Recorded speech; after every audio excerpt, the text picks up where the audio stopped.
Grande Despertar foi a contrapartida norte-americana dos movimentos religiosos que ocorriam por toda a Europa, semelhante ao movimento pietista na Alemanha e ao metodismo na Inglaterra, por conta do declínio da moralidade e indiferença do cristianismo protestante que corrompia a essência de sua fé.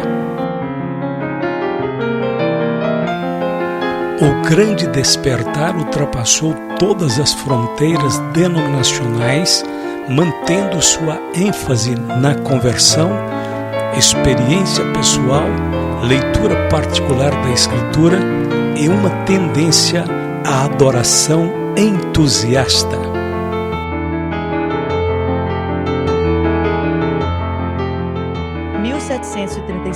Northampton, Massachusetts. Um dos filósofos e teólogos mais brilhantes da América, Jonathan Edwards, era uma criança prodígio, formando-se pela Universidade de Yale como orador na idade de 17 anos. Prestes a servir a igreja congregacional em Northampton, os jovens de sua cidade eram viciados em prazeres pecaminosos. Frequentavam os bares e entregavam-se a práticas lascivas.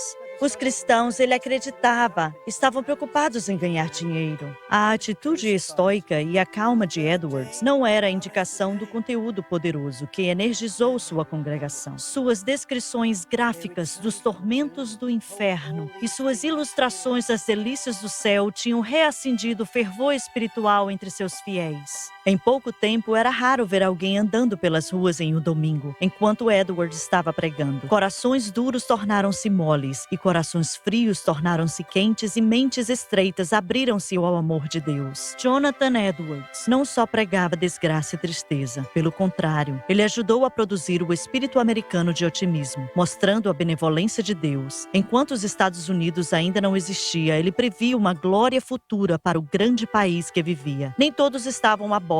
Ele foi atacado, principalmente por outros pastores que achavam seu estilo ser fora das frequentes tradições da igreja. O ataque mais forte veio de Charles Chauncy, um ministro da primeira igreja de Boston. Chauncy tentou abordar a pregação de avivamento de Edwards, mas não foi bem sucedido, e ele castigava qualquer um que tentava abraçá-la. Ele atacou Edwards por tentar agitar as paixões do povo, mas Edwards defendeu-se. Em vez de falar sobre as paixões, ele falou dos afetos. Edwards não viu nenhuma razão para temer as emoções nos cultos ou nos estudos bíblicos. Em 1741, Edwards entregou o que tornaria o seu mais famoso sermão para um grupo de vários milhares, intitulado Pecadores nas Mãos de um Deus Irado. Edwards lembrou à sua congregação que o inferno era real e que a visão de Deus é onipotente.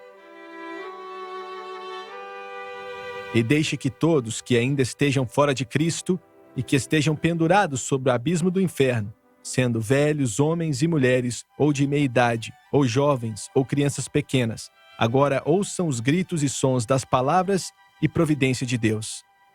Quando Edwards terminou, a congregação explodiu com tanta emoção que ele teve que esperar vários minutos para acalmarem-se antes de cantarem o hino de encerramento.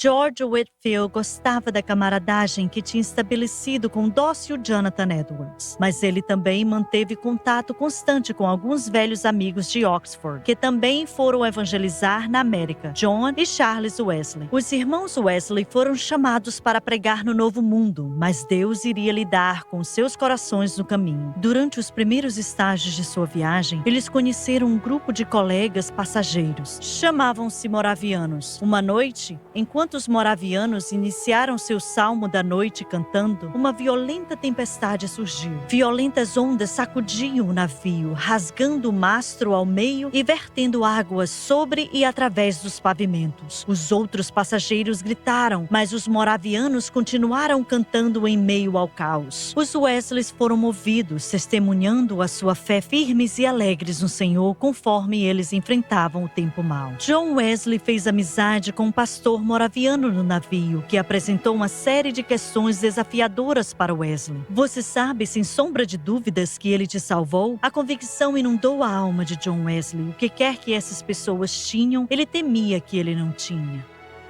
O que o bom Sr. Wesley fez na América é inexprimível. Seu nome é muito precioso entre as pessoas E ele estabeleceu uma fundação que espero que nem homens e nem demônios sejam capazes de abalar. Nascido em Gloucester em 1714, George Whitefield era um jovem que veio para a América com uma missão de pregar o evangelho. Estudante da Oxford junto com os Wesleys, Whitefield foi ensinado no início de sua vida para colocar ênfase em uma vida espiritual bem disciplinada. Mas essa disciplina de fé estava em obras. Ele juntou-se ao Clube Santo da Universidade, fundado pelos Wesleys, mas eram cristãos em nome somente. Os Wesleys ficaram complacentes, mas Whitefield estava em chamas. Em busca por um relacionamento mais íntimo com Cristo, ele começou um estudo da palavra e descobriu que todas as suas obras de nada significavam. Esse discernimento mexeu com o seu interior. Ele percebeu que tudo o que um pecador precisava fazer era pedir perdão para o Senhor e aceitar a Cristo em seu coração.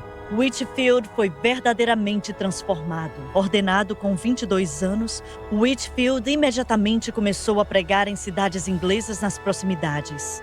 No entanto, ele sentiu-se obrigado que a sua vocação estava nas colônias da América. Atrevo-me a confiar que minha pregação pode ajudar a criar uma nação sob Deus. 13 colônias espalhadas, unidas uma à outra.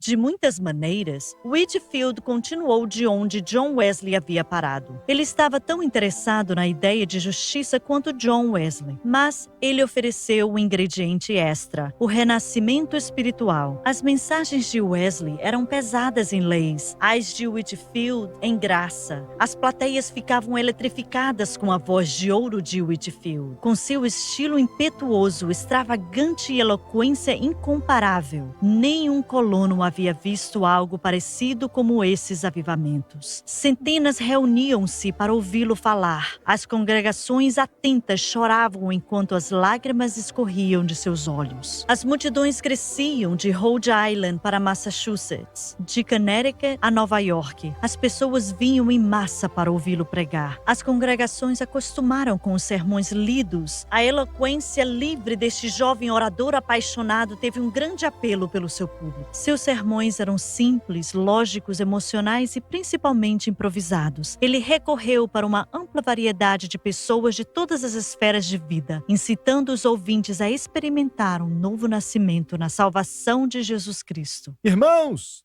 é indescritível. Aqueles que querem viver piedosamente em Cristo não podem só falar que Cristo vive neles. Devem ser guiados pelo Espírito como uma criança é conduzida pela mão de seu pai.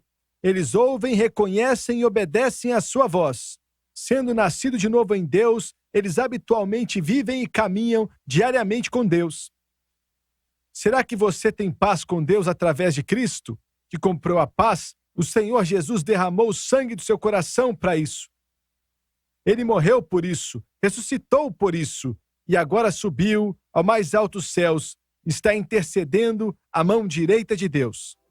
Logo ele estava pregando a milhares. Mesmo Benjamin Franklin, que participou de uma das cruzadas de Whitefield em uma parada na Filadélfia, ficou tão empolgado que ele esvaziou os bolsos no prato de coletas. Franklin ficou surpreendido com o poder contábil da voz deste homem. Whitefield tinha que ficar de pé no topo das escadas do tribunal e gritar para levar a mensagem para a multidão, dando passos para trás pela Market Street até que não podia mais ouvi-lo. Franklin ficou surpreso ao perceber que mais de 30 mil pessoas podiam ouvir as palavras de Whitefield. A voz dele era alta e clara e articulava suas palavras tão perfeitamente que se podia ouvir e compreender a uma grande distância, especialmente porque seu público observava no silêncio mais perfeito. Foi maravilhoso ver a mudança logo feita nos costumes de nossos habitantes. Ao invés de não pensar ou ficar indiferente sobre a religião, parecia que todo mundo estivesse crescendo espiritualmente, de modo que não se podia caminhar pela cidade em uma noite sem ouvir salmos cantados em famílias diferentes, de todas as ruas. Claro, isso gastou muito o físico de Whitefield. Ele às vezes pregava até que ele já não podia falar mais. Franklin estava agradecido pelo ministério de Whitefield e não hesitou em ter amizade com esse ministro inglês. Franklin imprimiu muitos dos sermões e jornais de Whitefield, sem nenhum custo. Ele mesmo construiu um grande auditório com o propósito único de ouvir os sermões de Whitefield enquanto estava em Pensilvânia. Whitefield ganhou os corações das pessoas. Igrejas antigas começaram a florescer e novas floresceram quando ele vinha para a cidade. Mas, mesmo através de seus melhores esforços, Whitefield ainda acreditava que não estavam fazendo o suficiente para entregar o evangelho aos colonos famintos espiritualmente. Em 1750, o grande despertar havia diminuído, mas o evangelismo e o avivamento eram sempre implantados na cultura americana, despertando esperanças de que a América tornaria a nova terra prometida. Milhares de vidas foram transformadas, afetando a classe social e moral da América. Uma fome profunda na psique nacional americana que nunca pode morrer. Pode dormir e permanecer adormecida por anos, mas Deus despertou esse desejo com o grande despertar. E o que ele despertou uma vez, ele pode despertar novamente.